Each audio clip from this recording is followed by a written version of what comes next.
Good morning again, Senate Agriculture back in business. We are going to spend some time with the folks that make it for the reason that we're here. And I'm very honored to have in a bunch of farmers, but specifically Vermont Dairy Producers Alliance. Um, as everyone in this room, as far as in the committee knows, we are charged with making sure that everything that we do protects Vermont farmers, whether it's dairy or agriculture or anything, anybody that puts their hands in the soil, anything that goes on. We have in this room, by all accounts, and everybody that's come in here, a very committed group of 5 and 6 with Linda, making sure that anything that we can do to make your lives easier, we do. And there's lots of things that we wish we could do more and better. But we don't allow politics into this room. We don't care whether you're Republican, Democrat, progressives, nothing. We care that you guys are farmers. And this committee is awesome. Again, we wish that we could do more. I also want to commend you on a very excellent video that you've got out there with the Monument Farms. Probably one of the better videos I've ever seen, and not just because you're saying that. I mean, because you folks are in here. I'm just telling you, a very impactful video that tries to tell people why you do with what you do. I was in Middlebury last year with the Champlain Farmers Coalition, and one of the things that I asked them, they had a bunch of young farmers up there, and I wanted them to tell, and I asked the question, could you please tell somebody who doesn't know why you do what you do, why you do it? And it was for the young farmers. And I expected to hear, oh, well, I go up there and I like petting my father's goat, and no, we heard stories of people, young farmers, talk about debt aversion, risk aversion, and what they do and how they do, and very, very, very touching about what they did. So I just want to tell you that you guys touch all of us, and again, we are here for you. We wish that we could just wave the magic wand and make milk $28 a hundred. We wish that we could keep it from flooding or from droughts and all of that. But we will do with what we can do, and we want to thank you for being here. That's right here. Well, who wants to lead off? I guess I'll kick it off. Kevin Corey with Phoenix Feeds and Nutrition out of New Haven, Vermont. Could you sit up there? Yep. You're right here. Okay, I've been then I'll Yeah. okay. Yeah. Kevin Corey, Phoenix Feeds and Nutrition out of New Haven, Vermont. I'm the current acting chair for this group. You don't really need to hear from me today, so I want to pass it over to all the young people here that represent our dairy community to tell their story. Thank you.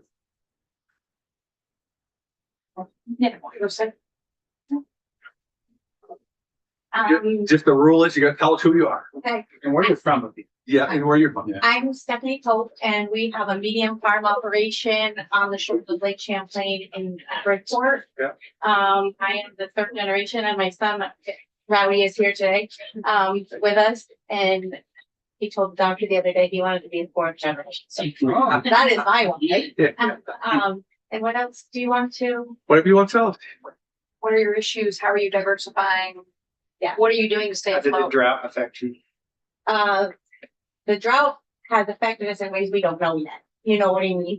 I know right off the bat we were 1,000 tons short on corn. Is that going to cost us, between $75,000 and $82,000 just to buy that corn? But it's much more than that. I don't think we realize, and we'll see what this crop year brings. You know what I mean? Because I think we're in a perfect storm right now, is what I call it, from the drought and the depressed milk prices. Well, the prices are getting even worse, right? So we haven't even dug out from the last year or two, and then have the weather events that we've had. So we're in for a year And I think, I don't know how many farms are in Vermont now, but I think there's gonna be a lot. 132, I think. Yeah. I think there's gonna be a lot less of us at the table next year, unfortunately. So, couple of things that, that right off the bat, like, that I think about, New York is right next door to us, and they have a 20% tax credit up to a $3 million capital investment. And here in April, I'll get a bill that I have to give you guys, or the state, $1,500 to ship my milk. I don't know what it is for large farms. 2,500. Right. So, stuff like that. So we just got the governor's asked that to go away. We're Yeah, gonna approve that. I did read that. Yeah. So thank you. Yeah. Massachusetts, they have a safety net for milk prices. Maine does. I don't know about New Hampshire. Can't speak to New Hampshire. So those things, our neighbors are doing things that they can. And I know everything is limited, but I think, like I said, that we're at 438. Is that what you said? It's pretty around in there. Yeah. Next year, we're not gonna have 430, and it's Well- not gonna be more. That is something that's brought up to us by a lot of farmers. How Vermont does not do what our neighbor states are doing for farmers. And it's not that we don't want the Like I state of said, Vermont to I want. know, yeah, You got 19 million people plus in New York, 7 million in New Hampshire. We don't have the people to help. And it's not that we don't want it, because we would pass that bill, I think, quickly. Yeah. But then where's the money come from? Right. So, and the thing that I think it's an old number now, probably 7 or 8 years old. But there was a number that a dairy cow produced $13,000 into the local economy. And I can speak to most farms, 99% of our money stays local. Right. And there's a lot of $13,000 a year. Yeah. So, like I said, I know we're not the only people in the state, but I think we do bring a lot of money to the state as well. Oh, no question. Local state, local economy, everything. I mean, you guys drive your, between everything, you're 9.2 billion. You are the same amount of dollars. Well, dairy and all, but everything, all farming in the state of Vermont is almost identical to what the state budget is right now, $9.4 billion. So, we recognize that very much so. But and just, I was dairy farmer at 86, and we got in that, what was the herd buyout at the Yep. time, because we were facing the same thing. Yeah, and that's So- the question we ask ourselves every day. Is it worth it? And like I said, I got this guy here. I have a 26-year-old niece who is invested, so I guess I'm the tweener that, but we're looking at on our farm, it's a limiting factor of the efficiency, and it's aging facilities. So I'm looking at a $4.5 million investment to make it so these guys can be set up. You know what I mean? So that's fine. Yeah. So I'll let Thank somebody else talk. Yeah, Thank you. thanks very Thanks, much. Stephanie. Don't make me pick. Good morning. Good morning. I'm Ferdinand Weibel. I have a dairy farm in Berkshire, Vermont. We operated with my 3 brothers, sister-in-law. My mom is active, and my dad's retired, but still going. We milk around 800 cows. We do some sugaring. Last year, we started to put up a corn bin, and we're gonna make our own cornmeal. So it's kind of how we are trying to diversify to keep going, bring costs down, where we can. We operate in 3 towns, we definitely in 3 towns, so, try not to go too far, keep costs down there too. How many acres are you cropping? 800 acres or so of corn and a little more grass, yes. So, enough. We bought a dairy farm last year in the spring, where we're milking now as well, so we grew. But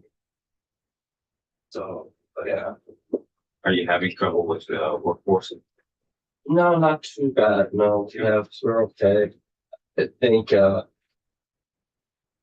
could be better always, hard to find help full time, but we have neighbors and stuff that help us.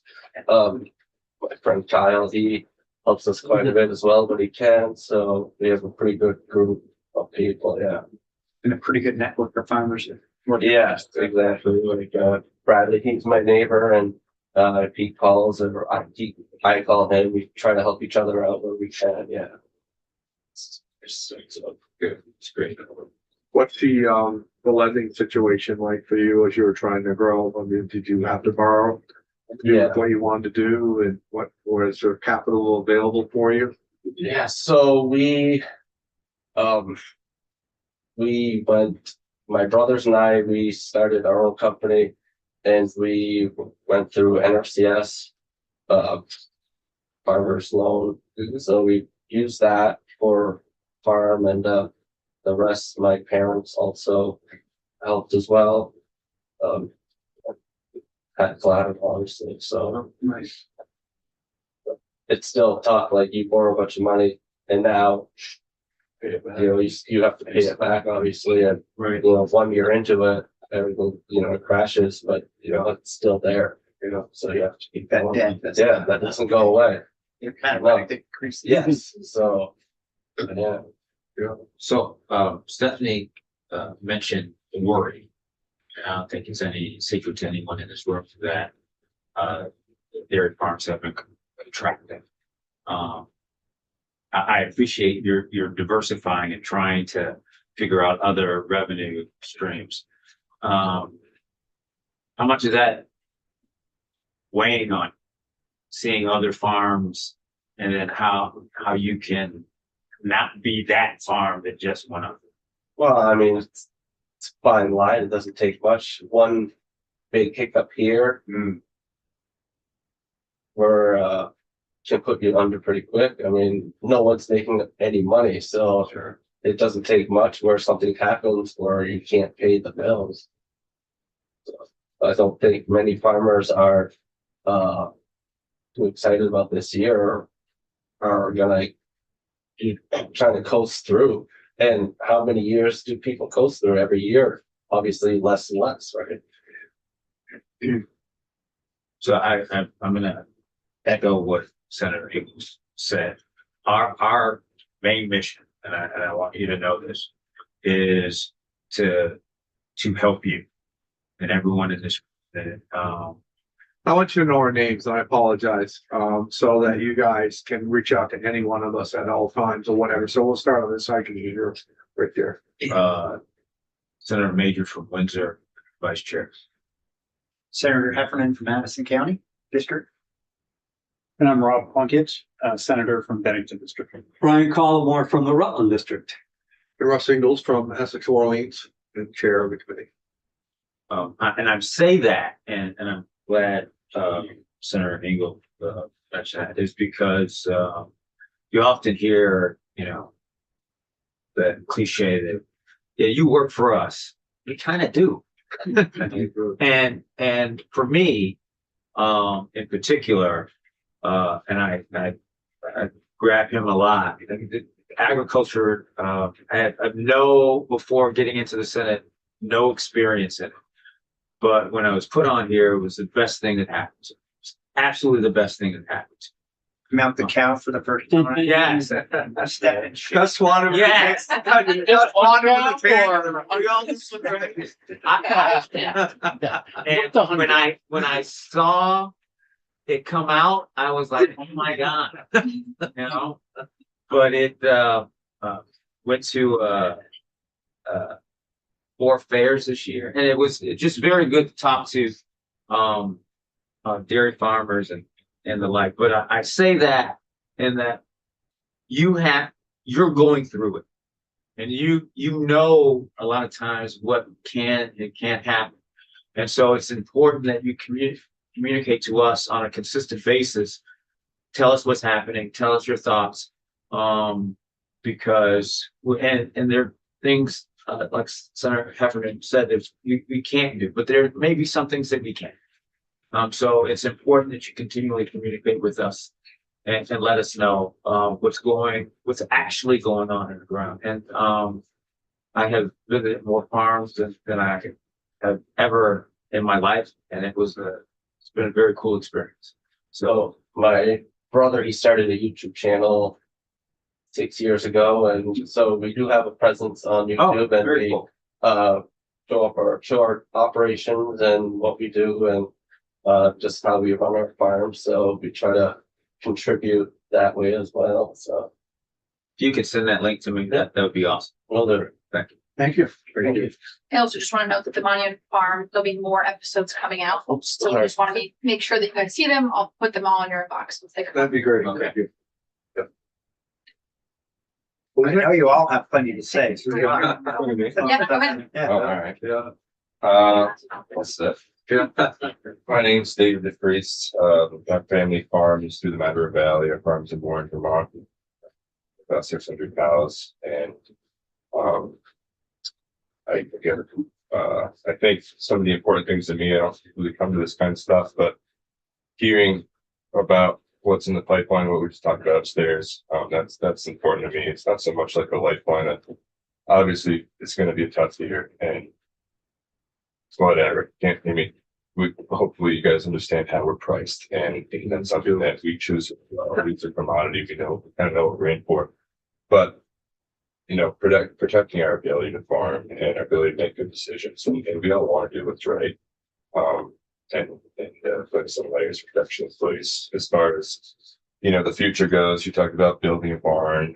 You guys are buying farms. I think we're all in the same boat.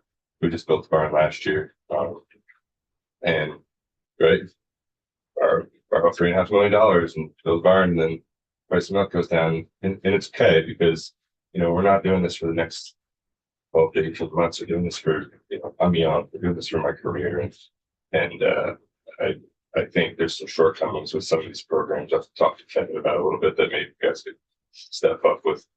But kind of the important thing for me is that we're, our rights are protected, and we're, we sign up for this in very long. All of our investments are very long term, and to be able to do those, pay those back, and enjoy what we do. It's a privilege to get to farm, right? Everybody can.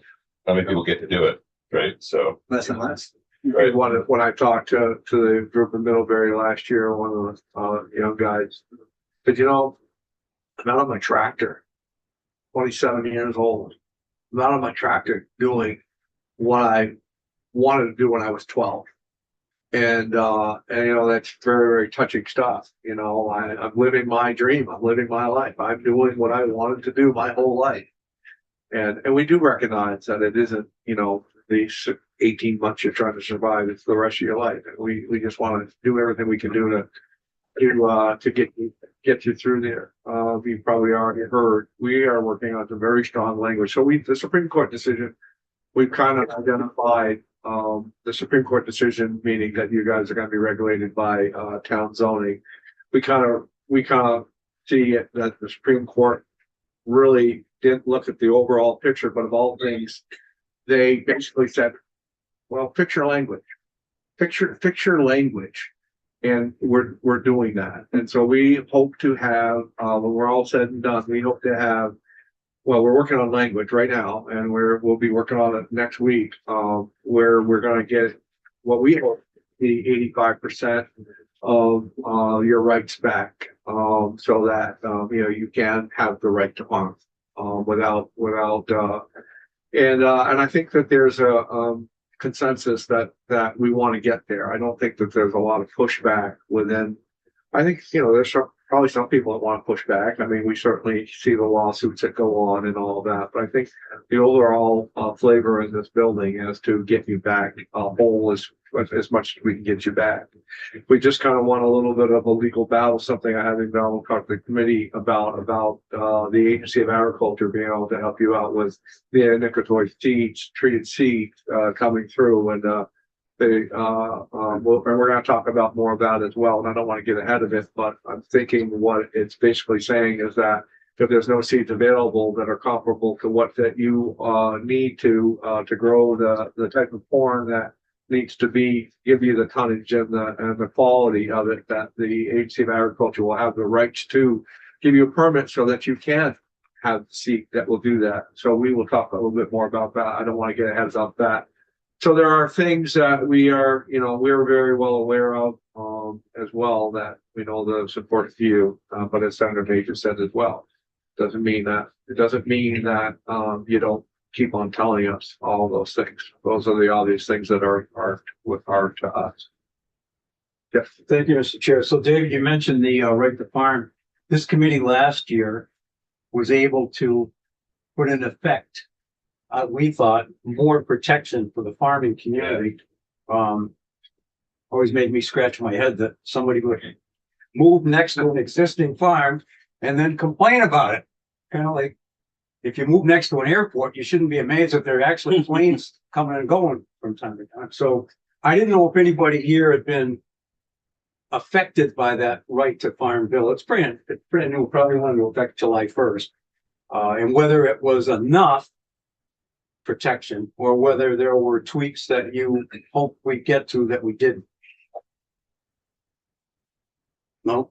Okay. I just talk about it with us, as it is as well. Another big thing that we're working on as well, and we're still tweaking on it, and it's still environmental, or still after our CAPO permits. We're still trying to, keep protected from all of that. Unfortunately, the Boston are under attack over there, and now they're trying to include tile drains and a lot of that stuff. We are fighting that tooth and nail. And the reason why we have to fight that is so that you don't have to spend money to fight it. Because again, you shouldn't have to be writing checks to fight those battles. You really, really shouldn't. It should be us that do it for you. Or scared to do productive practices correctly. Exactly. Right. Exactly. And I know, and I hear it all the time, and you guys can always correct us if we're wrong. But we do believe that you guys are the true environmentalists. That nobody goes out there to do anything harmful to anything that you have, because it's how you got to live. So it's what you're gonna do. You got to ask the land to give back to you, and you're not gonna do harmful things to the land, so that won't do that. But I think it's down to the disagreement with some folks that just really don't even want you to be farming. They really, really don't. And so that's why we fight those battles. I gotta ask you this. I mean, this is something that the farming community has struggled with. And you said it at the top of your testimony. You're young. Why did you get into farming? I mean, two answers, right? One, I love it. Second one is, I saw a good opportunity, and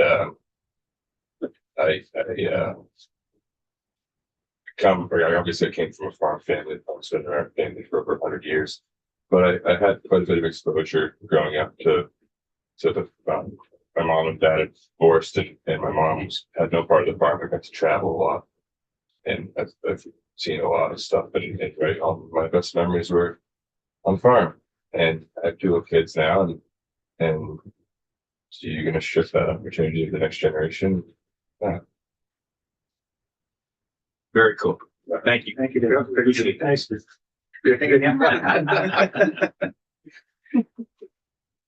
Mine's pretty short, but pretty good. No, you're Alright. So I only work like part-time on my parents' farm, so specific questions I won't be able to answer, but I also teach ag science at the local high Name school. first. Jenny Hall, Where are you from? Franklin, Vermont. Yeah. And I work with VDPA as their communication, so that's something going on. But I have a lot of students that are like very passionate about the ag industry, and every month we look at the numbers drop from the UVM report. And that makes a pretty big impact on their plans. Like, these kids in the next 4 years are entering the work field. Half of them already work on like neighboring farms. And they want to, maybe a lot of them want to farm, but a lot of them are very interested in like custom harvesting or drag lining or the things that have developed for progressive dairy. And they're very aware that if they don't have people to buy those services from them, then what are they going to do? So there is like an interested future outside of like, most of us here probably grew up on a farm. It's, I want to say like every single person here grew up on a farm. It's a hard thing to get into as a first generation farmer. There has to be the passion there, but there are a lot of kids that work on farms or are in Franklin County or Addison County that have the passion to get into the industry and are aware of what's going on. And we're aware of that as well. And one of the things that we're passionate about is that we don't care what size you are. If you're small, we are going to protect you as hard as we can. Pete's Greens started selling vegetables at the end of his family's driveway out of the family garden. And now he's one of the largest organic producers of vegetables in New England. We had Lerb in here the other day, he was review board, and they were talking about, oh, we're gonna put restrictions, right? No, listen, no, you can. But what you're doing is you're taking that woman who is growing or baking 12 loaves of bread a day and selling them and somehow figuring out how she's making a living doing that. And we will fight you on that. You want to restrict her as far as her abilities to be where she needs to be, we will fight you on that. And we will. And it's just so we understand. We understand that we have to grow farmers in any way that we can. And most of them are gonna start out small. And we're their voice. And we will swing with everything we have to make sure that person can get a foothold. Yeah. Some of the generation to generation, there's a farmer, I think they're in Orleans County, actually, in Troy. But they grew up in Montreal and their parents got like a second home on Jay and said, oh, the boys need to find some summer work. And now he's taking over an organic farm that he's worked on since he was 12. And it's one of the only stories I know where it wasn't a second generation, but this retired farmer didn't have a second generation coming on. And it has to be a good enough opportunity that people can see that they're going to make a living when they pursue that as their passion. So. Thank you very much. I'll sit here. Wayne's Bradley St. Greg Farm in Berkshire with my parents and my brother. Fourth generation dairy farm. My great grandfather migrated from Quebec. He had a farm up there, a small farm, and came to Sheldon, Vermont, 57.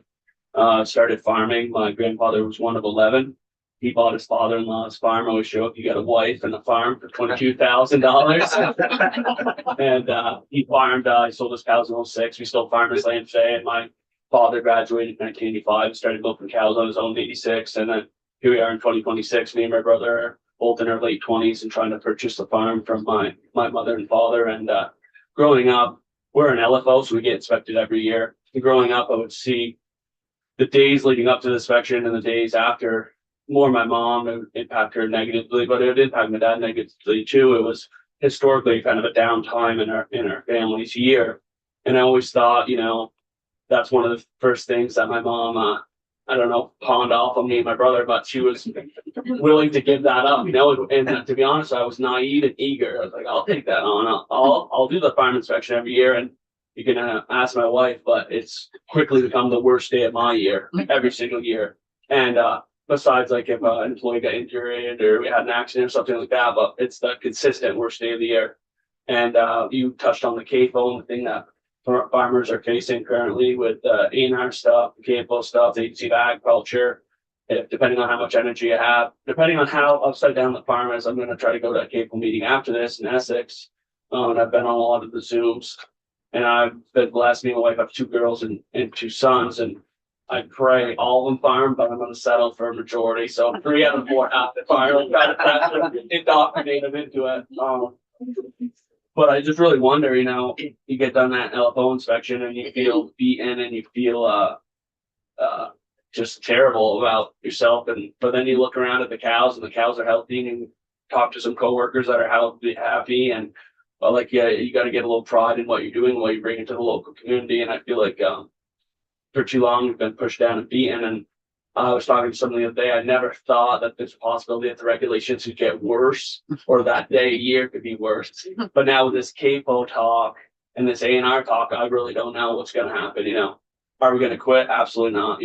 We'll fail before we quit. That's not an option. But I'm starting to think about my children, and what's it going to be like for them, because we need this thing to survive. It's profitable enough for them to come back. And luckily my father grew the business, and it was successful enough that me and Jamie could come back and raise our families on the farm, and we're thankful for that. And we do some diversity. We have sugar bush as well and stuff. And starting to constantly think more about my kids and what the future is going to be for them, my agriculture. I got picked on, I went to school in New York, and they always picked on me about how proud I was from being from Vermont. And they said I had an accent. I don't think I do, but I'm just really proud. And I tell them, you know, the state horse is a Morgan horse. You know, I throw some Vermont facts at them, and they pick on you like, Bradley, you're crazy. But I just feel like it's making it hard to love her, like talking to Vermont, like she's a female. You know, I'm proud to be Vermont. I served a little bit of the Vermont Army National Guard. My grandfather did, and want my kids to grow up here, want them to go to school here, and it's just getting tougher and tougher to do business. To be proud to say you're a Vermonter, but keep trying, I guess. And thanks for letting us come and speak and tell a little bit of our stories. You know. I had a wonderful day. I was over there this summer, and it was just a wonderful visit, and so many things stuck with me. Some pleasurable, and some not pleasurable, but not on your guys' doing. But so one of the things not pleasurable was the St. Pierre's are putting in a digester to capture the methane gas to pipe into the pipeline, and I believe that was a $2 million permit fee, a $2 million permit fee that they had to pay to do the right thing. That to me, and so much so that's the company that's putting in said, well, I don't know how we could ever do business in Vermont again. Yeah. Very, very troubling as far as that. And then I want to get to the gentler side. First of all, your brother and you were just phenomenal. The amount of, and I'm going to say it out loud, the amount of respect and love that you two have for one another is, and you want to talk about factory farms, probably the largest farm in Vermont. If you are, you are. But the love that I saw between two brothers and the respect that you had as far as whether you call it boundaries or whether you call it whatever, or trust in that somebody else is doing it, but walking through this calving barn where all the cows are and hearing you talk about, well, we just want to make sure that they have a good experience as far as to calve out and to cause less stress and this is what we do. And it's almost like a sanctuary of quietness. I'm surprised there weren't violins playing and but it was very, very, very impressive. Very impressive. And certainly no such thing as a factory farm or anything like that. I had a really good day, and I really appreciate you folks having me there. Thank you, Chair. On the inspections, when these people come, Yeah. do any of them really have any background in farming and know what it does? If, you know, if they don't, which I'm sure most of them don't, they don't live through your eyes. Yeah. So I'm going to speak very candidly. And so I think, so no, they don't have a lot of experience, first of all. And a lot of times they'll hire these young kids. Like Jenny was saying, they might, I can't make money milking cows, but I love agriculture. I'll go work for the Agency of Agriculture that's going to help farmers, right? And then they get in there, and I feel personally they get indoctrinated negatively about modern farming practices. Because we've had a couple good experience with some young inspectors that passionate, want to learn about farming, open, try to be practical, understanding. Oh, 2 years later, 3 years later, they come back and they're a totally different human, or they don't like being tough on farmers or being unfair, in my opinion. So a lot of them try to move on, either to a different position, because nobody wants to do the inspections because it's just such a toxic, tough day. You know what I mean? And we just want a little bit of buy-in. They don't have much buy-in from us because they're not practical, right? It's a chess match. There's not much trust back and forth. You know, it turn negative quick. I try to start the day positive, but usually by the end I'm pretty negative. And I try to be a pretty positive person, but it kind of just wears you down. You know, How many hours do they spend there? so they used to do 2 full days. So you used to do 2 full days. Now it's like a 10 or 11 hour day. And depending on the inspector, what they find for problems and stuff. And it's a tough day, I'm telling you. Just psychological and stuff, and they make you feel bad. Not only trying to be profitable and have a good business, viable business, they just make you feel I don't know if evil, but negative about what you're doing, what you're trying to accomplish, and they just don't have a lot of practicality to it. You know what I mean? And in my opinion, over time, that's what I've noticed. One of the, if I can add on that, one of the craziest things that we saw with an inspection was the lady tried to prove a point, so she went into the ditch and she took the water and she drank it to try to prove a point that she wanted to make sure that it was bad. But I don't know, like, you're really pushing it if you're gonna go into a ditch to drink the water to prove a point that you're doing something wrong. I think there's better ways to go around that if you're that hell bent on finding a problem too. You said something, a little earlier about feeling bad. Senator Plunkett and I think yesterday or the day before, found out some, to me, disturbing thing, about the high rate of suicide in the farming industry, as well as, the mental health needs that, and it is more my ignorance that, and are we getting enough? Are we providing enough? Is there enough out there? I know that there's some, but is there enough out there, for farmers? And I want to add just the one thing to that to help with it is that we've understood that even on the milk checks that they've given, the numbers to the suicide hotline on the milk checks. That's correct. Yeah, I think that the mental health in general is an issue in Vermont. And definitely, there's a high rate in agriculture, and I think that there can always be more help. I kind of go the unprofessional route. I just call a neighbor, in fact to that, there's a lot of people in this room, I can't say guaranteed, but I would bet a large sum of money that all of them have the similar experiences on their farms or had negative ones. And I think it's important to say, like, we consistently lose more and more farmers. Okay, so the ones that are left are, I think, in my opinion, top quality.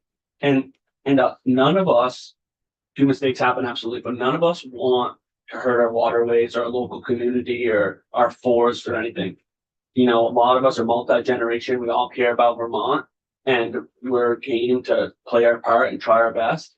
And there's just a big disconnect between us and the agency and the A&R and people like that, There's some culture around mental health stuff too. Like when that came out, or farmers first came out, my stepfather was insulted at instead of pulling us to shore, you're giving us suicide help while we're drowning. So it's if things are so bad that this is how it is, pull us to shore then. And so, I just in general, I mean, there was a time, that, if you talk about going to see a therapist or going to see someone just to talk to, that there's a stigma. I think that's less now. But even, like you said, just someone to talk to who has a relatable experience is sometimes. Yeah. Well, I'm on the other side of this. I'm in the feed business, so I do nutrition work for dogs like this in the room. I go in and talk to the kids at UVM once a year, kind of what Jenny does. And I tell them, well, when you go through school, go get a degree in psychology. Okay. These are the issues that everyone here on the other side of the room is talking about. And a lot of times it's a shoulder to cry on, not literally, but sometimes it is. Hi, I just want to add to the And I'm sorry, can you just Sure. say who you are? Okay. I'm Kylie Chittenden. I have a farm in Addison County, in the southern part of the county in Shoreham, and we have 1,000 cows. And about the farm first, I have had a positive experience with that. We're the owners of the businesses, but behind us is employees.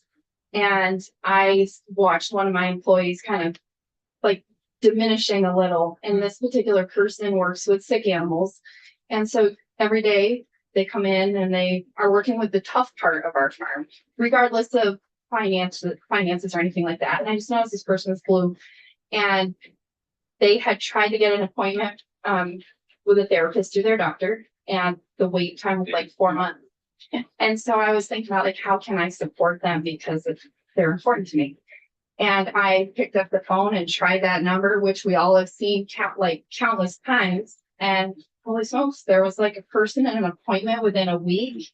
And my employee was getting stuffing put back inside and feeling better. And there was like regular phone calls, and I didn't even care if it was on the clock. I was paying them to have those calls because it's important.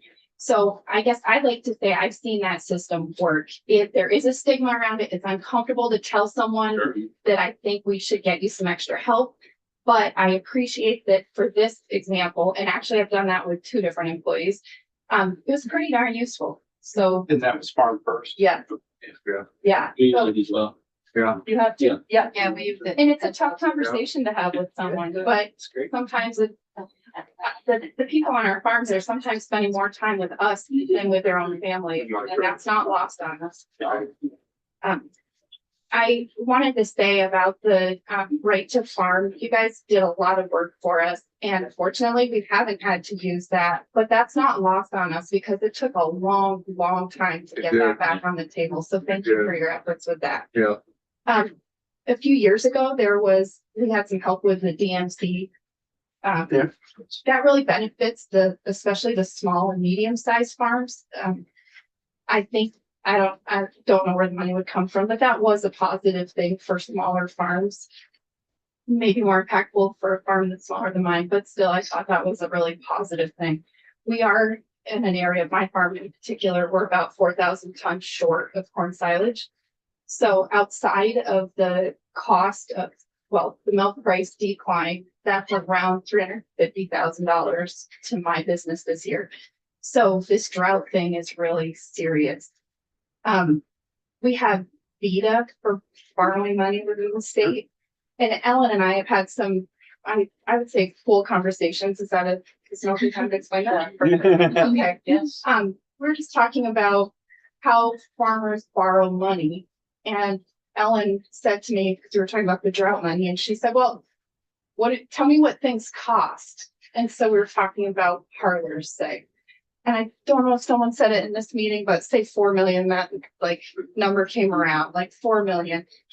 And VITA, for example, if I'm wrong, correct me, but I think if you wanted to borrow money to build a new parlor, let's say that their cap is 5 million. Maybe we need to look at what things are costing and what access we have to funds, because some of these projects are really, really big. And they're kind of outpacing, other than farm credit, you have to have other options. So I just want to throw that out there. Is there a better way to say that, Ellen? I mean, Or you're not wrong. I think access to capital is huge. I think the cost of the capital investment today and bringing infrastructure up to date that is modern and efficient is super costly. And if you've got people in line who want to take over, even if you're going to do it for the next 15, 20 years, it's pertinent to bring your farm up to speed, and it costs a ton of money. Yeah, if you buy 800 acres of land, you're over $4.5 million. We actually had that conversation last week with our VITA, and he said this is actually perfect. That $4.5 million. He said this is perfect because we are going into these conversations to try to get that ceiling higher. And he said we are the generation that needs to do that. So we've had that conversation with VITA. So what about, so we had, I'll tell you, it just blew my mind a little bit, and I've asked a little bit, but we have you in the room, and I need you guys to be honest with us. We had FSA in here the other day, and billions of dollars. Billions. Why aren't we using them? Because they don't allow us to use them. Their cap is pretty low. Well, they might allow you to get a guarantee to help with VITA, but if you're not I say first time or a small time, they don't even talk to you. We actually got, sorry for interrupting, but me and my brother did young farmer loans like Ferdinand did. We did it for sugaring, and we actually got pushed out of the program this year. We got audited, and because we were profitable sugaring and paid our bills on time, they said you don't need this good rate anymore. You need to immediately go find different financing, and that's the truth. 100%. That's what I mean. we They need to don't, know. you Yeah, can't do business with them. They said that. Yeah, that's real. They call it graduating. Yeah, exactly. And so then I asked them, so if I was unprofitable and having a hard time making my payments, and they said, yeah, pretty much that would have been a better. Anyway, I know on our business plan, we had the numbers, and then she I say who. Yeah. She said, "Oh, I didn't see this." So instead of the loan being, I don't know if it was 20 years or 25 years, it's 15 now. And we were happy with what it was, and she told us this at the signing. We're like, what? So we were kind of thrown off on that because the numbers were very different once you go from 25 to 15. Yeah. So we're like, just because there was a mistake on her end, you know. Can I leave you with one thought? You can leave, well, this is your time. This is an exciting time in our industry, as much as it is a crummy time with the drought and low prices. We're getting tons of investment in New York specifically, I would say, for processing milk, which gives us a lot of opportunity for future for farming in Vermont. And so everything that you can do to support that for us will pay for generations. So I really appreciate what you're doing. Thank you. Thanks, Doug. My name's Oliver Manning. I'm from Swan, Vermont. I farm with my father, my brother, and nephew and the niece. So currently there's 4 generations on our farm. My grandpa's still around, but not doing as much on the farm. But I'd say one of the biggest challenges we face is kind of the juggling act that's going on right now with the Agency of Ag and ANR. A couple of years ago, we had so we use ag bags, not just bunks to store our feed. And we have a stone pad we keep them on. So our whole farm is basically just one big flat field. My grandfather, many years ago, ditched it so that we could have proper drainage. And now all of a sudden, all the ditches that we dug are considered streams, so we can't clean them. So the agency came out and said, well, you have a discharge because the stream is dirty. The water wasn't dirty, but the bottom of the ditch is dirty. And we said, yes, because we used to clean these every 10 or so years. It's just because in the summertime when it's hot and dry, there's not enough slope to it. The water sits there, grows algae, and it's always there. So the problem that we had, the agency came out. They said this tile line may be an area of concern, but we're not sure. So we cleaned it. We cleaned the tile. We re-sloped all of our pads, so it was sloping away from and exactly how they designed it. That was in the spring and summer. The following spring, we get a letter from ANR with a pretty substantial fine for direct discharging, and we said, well, we already addressed that, and the agency signed off on what we did. And they said, oh, we didn't know that, so we're going to go talk to them because they don't talk to each other. So I don't know if they talked to them. They came out to the farm, they looked and they said, well, there's algae growing in that, what they call a stream. I said, it's been there forever because we can't clean it. So we still have to pay the fine and do everything. But I think it was 15,000. And they said, they said to us, we don't know where this is coming from. All the tile lines are clean. There's nothing the area is clean. There's nothing running into the ditch or the stream, but they call it dirty. And the craziest part about this is our farm sits, there's a stream right behind our bunks and our manure pits. It comes across a field road and it splits. There's a 60-acre field and it goes both ways, all the way around, touches in the back. The left-hand side is a stream, the right-hand side is a ditch. How do we, they talk on both sides. So it doesn't make, it's just that kind of unclarity that, pushes us to be like, well, what do we do? Yeah. So the next thing we decided was we're going to try and either pave or concrete the whole area and then have leachate collection into our manure system. So you try to get funding help for that. First thing they say, we don't fund feed storage.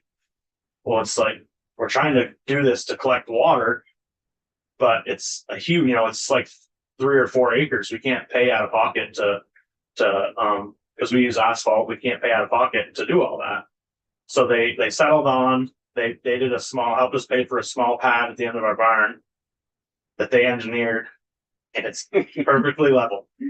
So the water just sits there. So now our nutritionist is like, well, we have this problem with equipment driving to feed cows through dirty water, which then can lead to health problems. How do we fix it? And we're like, We don't know, like they just poured that and it didn't slope into the barn to run through the manure alleys, or it didn't slope. They never put a collection in. And so now we're sitting here like, what do we do here? We're gonna have to try and pump it.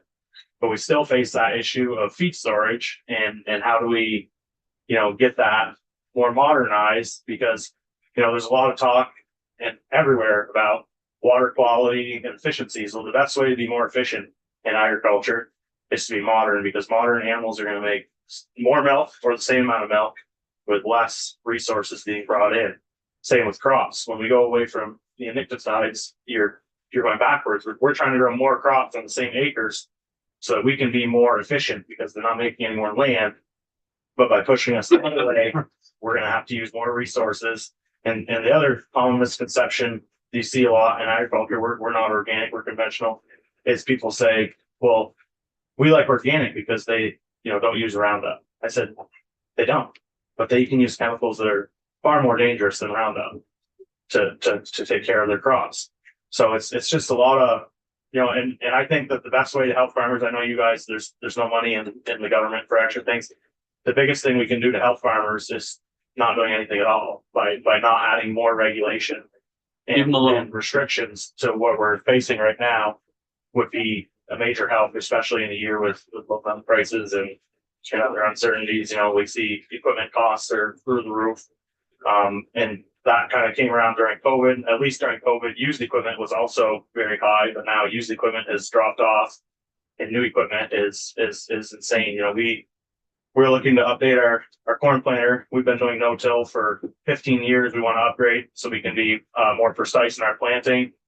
And we have a 12-row John Deere corn planter to set that to newer stuff that'll work better for us and everything. It's $120,000. When we bought that whole corn planter brand new, it was $100,000. And all we're changing is the row units and some electronics. So it's just the cost of everything has gone crazy. And the other thing, we invested in dragline manure system. We've been trying to add on with more buried supply line, but there's no engineers to engineer projects anymore. So we've actually, last fall, we hired an independent engineer to design a project for us, because we've been waiting over a year. And we just need to get the project done. And we're also working on another manure pit for satellite manure storage. And that's been just the engineering part of it is taking forever. It's a project that it needs to be engineered, but it could be, much simpler. Like we wait 6 weeks for an archaeologist to come look for Indian artifacts. The guy walked through a cornfield and looked at the top of the ground. I said, that field has been plowed for hundreds of years. I said, do you think you're going to find anything on top of the ground? I said, why not just come when we dig the project? And I had another smart aleck comment to him. I said, my family is Abenaki. I said, if we find any artifacts that belong to us, And that's more federal side than state side. Yes. But it's kind of both sides. Yeah. The problem with, like Riley touched on, with the people that are doing these inspections, they're young people getting into fields. The pay isn't great, so they're getting their foot in the door. And as soon as something else pops up that's private sector or a step up the ladder, they're jumping to the next thing. Because it's rare on inspections to see the same people twice. Yeah. It's pretty much a year or two, they're going to the next thing. So I don't know if that's something that could be addressed with, maybe paying these people at the agency a little better so that they want to stick around and then they get that rapport with farmers and you can work with them. I don't know on solutions, but that's definitely a problem. We certainly like the suggestion for sure. Yeah. I do. Thank you very much.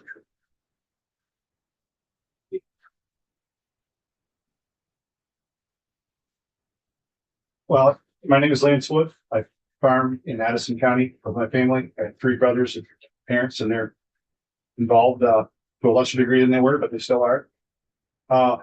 First of all, I think it's been since 1996 since the last time I was in the State House. Yeah. So it's been a while.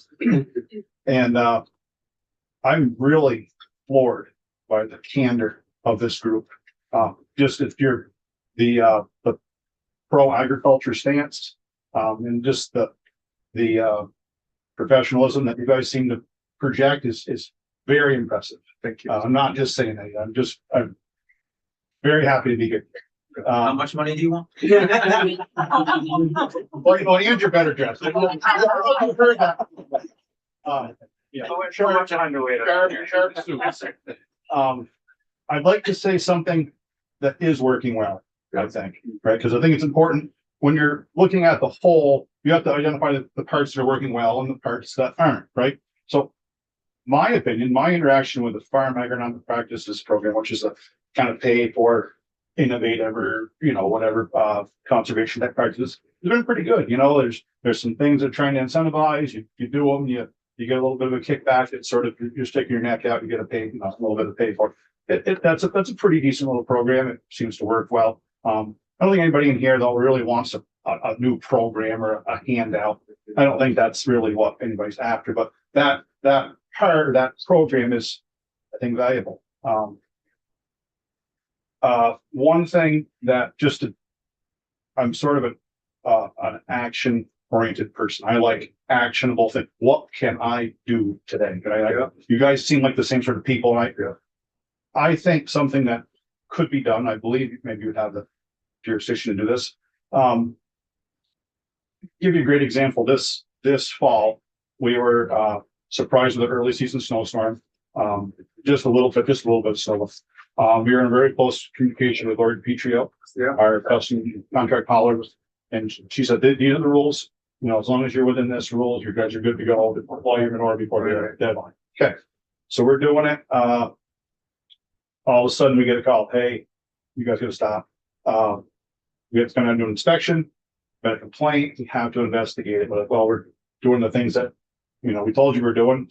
That's fine. So we spent the rest of that night and the rest of the next day till noon, walking on eggshells, waiting for the adjudication of our activities. Come to find out, it was completely a false claim. I mean, we were spreading manure there, but it was well within the guidelines, and they took pictures and proved it. And what struck me is it was all anonymous, and it's nobody had skin in the game on the other side of that. It's like, hey, I think there's a problem with this guy. Who did it? I don't know. Did they? I wonder if there's a way that program would not have to be anonymous, or even if it were anonymous. Hey, if we come out and we do an inspection and you guys were wrong, you pay for the time. You get a fine of some nature. You have to pay for those employees' time or something. That just seems so crazy that I can be over here in the background stirring the pot without any risk of blowback. So that's happened to us a couple times, nothing major, but just something to think about. Another thing to think about is, I've often wondered, any of you guys ever had a milk inspector come to the farm? Oh, yeah. Milk inspectors, they're good folks. Like, I don't have really any problems with them. There's always a little milk house floor is rough. That's my favorite. But so I've often wondered why this Agency of Agriculture, the buildings and grounds inspectors couldn't be more like the milk inspectors. Hey, there's these areas of concern, work on addressing them. There's no this threat of fine hanging over your head. You know what I mean? And I've often wondered why that couldn't be more like that program. Hey, we all have to understand that, no one wants to pollute, and no one here wants to do the wrong thing, but things we put ourselves at risk every day, right? I mean, we're all. I think a prerequisite to being a farmer is you have to have an irrational optimism. I think you have to. It's not. I mean, that's not even a joke. That's I agree with that. And I think that we all put our neck on the line every day. We know what the weather's going to do. We understand that, but when something happens, it doesn't go right, then all of a sudden there's very real consequences that seem unrealistic. But I guess that's all I really have. Well, it was a lot. Thank you. Thank you. Great. Thank you very much. Megan Rowell, it's my husband Skylar. We farm in Sheldon, Green Mountain Dairy Farm. with my parents, my brother, my uncle Bill. We know Bill. I know that name. I don't say that or not.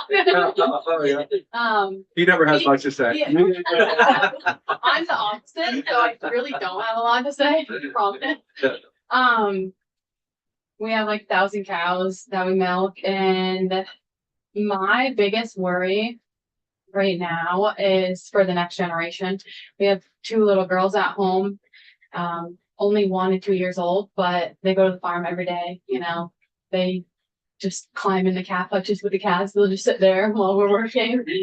It's definitely in their blood already, even at such a young age. And so I just worry about the sustainability of us taking over the farm from my parents, and then hopefully they grow up and want to farm one day. And there's not a lot, unless you grow up on a dairy farm, there's not a lot of kids coming into it now.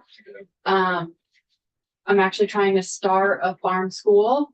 The school is a whole nother aspect, but it is going to be farming based, just to grow that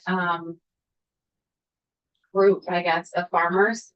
And I just worry how many more. I mean, we're losing them every day, right? We're not growing farms. But I know my childhood on a farm was the greatest. I wouldn't change it for anything. And I just want more kids to experience that. So that's my biggest worry, is just the next generation. So.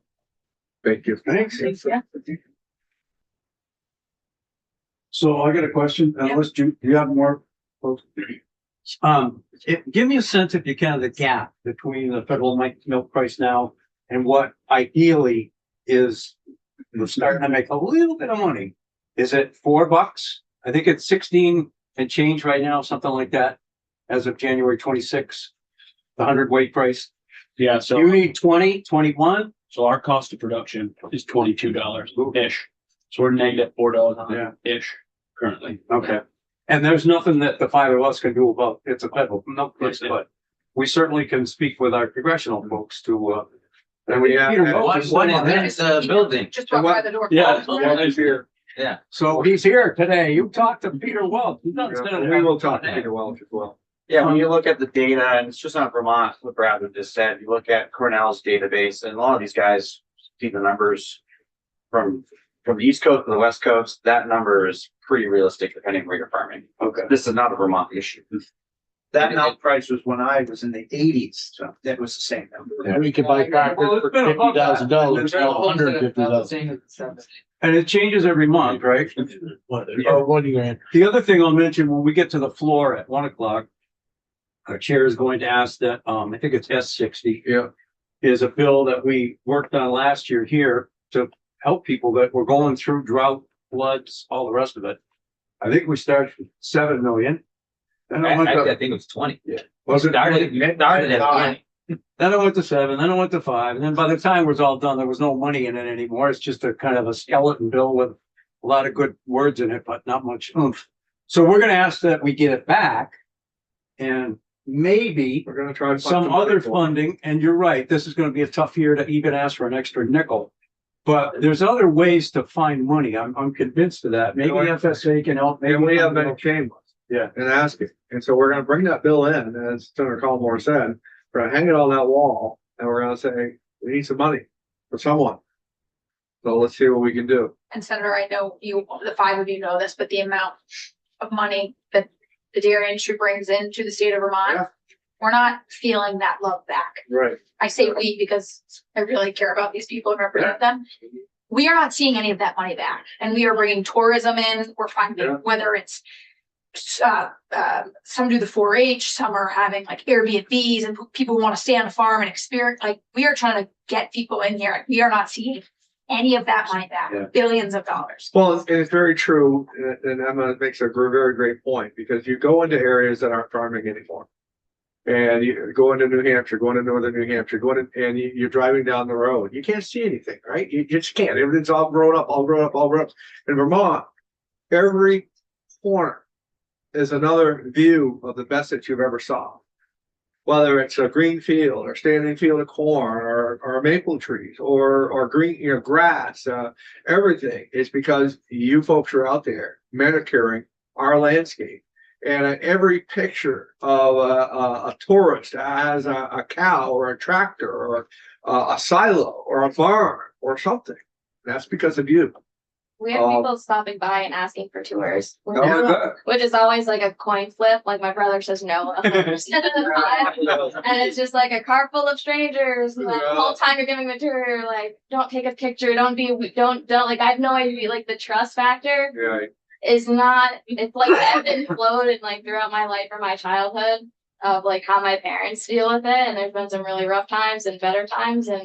But it's like they were from Texas and they'd never been on a working farm before and they were stoked to be there and it was very random, but they look and they know that the farms are why they're seeing the land that they're seeing. And they just stopped at the nearest one. All right. I'll go. All right. I think your community got unfairly labeled too with the phosphorus issue that everybody seemed to be blaming farmers for. And to me, you were the only ones that were trying to get it better. Yeah. But Yeah. New York. And it's a turn. Right, I'm Elaine Bryson, we have a LFO in Shore, Vermont. My husband and my brother-in-law are still the owners. Our son is on the farm. He's the next generation. And we want to keep a door open for him. And so we also do beef on dairy. We started doing Wagyu posting process. And so we finished our 50 cow rotary pilot a year ago in January. So we also were doing I heard the person at the time signed up for the Adopt a Calf program, so schools could use that as a learning tool for classrooms that are so removed from agriculture now. And so we had a lot of kids, farm tours. They wanted to see the calf because they followed it from September through June. So they measured the calf, they weighed the calf, they did all these things, and that schools could use it as a learning tool. So we got kids. A lot of homeschoolers and a lot of other local schools in our area, but also that not in Vermont. And so they came, wanted to see the calf, got to see the rotary parlor, got to see where the cows actually got milked. And so they can see the whole picture of that whole, because kids they go to the grocery store. That's where their meat and milk come from. And so, and we also have a farm store so people can come buy beef. I also supply some restaurants. And so they got the tour of the farm, they come over, buy some beef, and they find it to be, just a whole farm experience. They really enjoyed that. And we got a lot of feedback in the social medias as well. And I do have Airbnbs that people that stay and want to come buy some steaks, grill their steaks at their Airbnb in our area. So it kind of gives people that Vermont feel. And we want them to drive up and down 22A or Route 7 or wherever and see the open fields and see the green and the tourism that's still out there. So we want to stay in business. We want to keep Vermont green in the way the tourists want to see it. And Madison County is really, it's a beautiful valley. So we're all trying to do our best to keep that open. We don't want to see houses everywhere. Unlikely on there. But thank you guys. Thank you. Who's any robotics milkers? Anybody in the room? No. We had somebody in yesterday and I was quite, I've done automated milking, but the robot, they have 3 robotic milkers for 130 head. And the cows just come and get milk when they want. The production went up 10, it's crazy. 10 pounds. Yeah, That's cool. Yeah. I feel like there's a certain size that's really gravitated toward it. Like I have like a smaller YouTube channel, but I've interviewed a ton of farms on it. And it's like the certain size they seem to be shifting over, and it really helps with like the labor costs, the labor shortage, but also an aging farmer that might not have the help. Hired help is hard to come by too. You don't have housing, Yeah. you're very lucky to get the company. Yeah. And if not, it's on the weekends, so they have a full-time job. Right. So you're all like struggling to find help. Yeah. Even then, I have a friend that logs, and so when we chop corn, they're not logging that time of year. Offer him $30 an hour to come drive a feed truck, and he was just sitting at home reading that. Like, where are you gonna make that kind of money? And I was like, I guess I had a wrong impersonation of blog or something. I thought they were in the same boat that we were. Yeah. Anybody else want, have anything to say? Thank you all very much. Well, I want to, Thank you. I'll crowd over in this corner and Emma's gonna take a picture, cause I want to be part of that. Say that. So guys, let's go, I'll get over there. Sure. Urgency. That's gonna be a move. Yeah, got it? Yeah, let's go. I know where I can. I'm gonna get it right in the middle. Right in the front. I don't know. Yeah. That's added on to the side of that. One, you need to be up front here. No, so no, you no, get- no, Yeah, no. yeah, yeah, no, get right up here. Yeah.